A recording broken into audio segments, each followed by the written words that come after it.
तर चला, टम्म फुगणाऱ्या भटुऱ्याची रेसिपी पाहिजे असेल तर व्हिडिओ शेवटपर्यंत बघा. खूप साऱ्या टिप्स मी यामध्ये शेअर केलेल्या आहेत, ज्यामुळे तुमचा भटुरा असा मस्त बाहेरून क्रिस्पी आणि आतून सॉफ्ट होईल.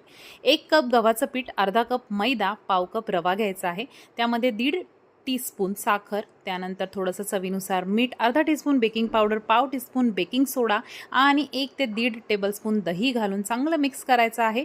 आणि त्यानंतर पाणी घालून आपल्याला हे चांगलं मळून घ्यायचं आहे. त्यानंतर अर्धा तास हे पीठ झाकून ठेवा, म्हणजे रवा मस्त मुरला जातो आणि तुम्हाला जसे लहान मोठ्या आकारात हवे तसे भटुरे मस्त लाटायचे आहेत. तेल मध्यम आचेवर गरम करायचं आहे आणि असा भटुरा मस्त फुगला की त्यानंतर मग तो उलट करायचा आहे. झाऱ्याच्या मदतीने तुम्ही हे करू शकता. आता एका पळीच्या सहाय्याने यावर अशा पद्धतीने तेल टाका जा, ज्यामुळे वरचा भाग सुद्धा क्रिस्पी होतो, खालून पण छान क्रिस्पी होतो, आतमध्ये सॉफ्ट राहतो आणि असा भटुरा जोपर्यंत तुम्ही खात नाहीत तोपर्यंत असाच फुगलेला राहतो. तर छोलेची रेसिपी अपलोड होईल, चॅनलला फॉलो करायला विसरू नका.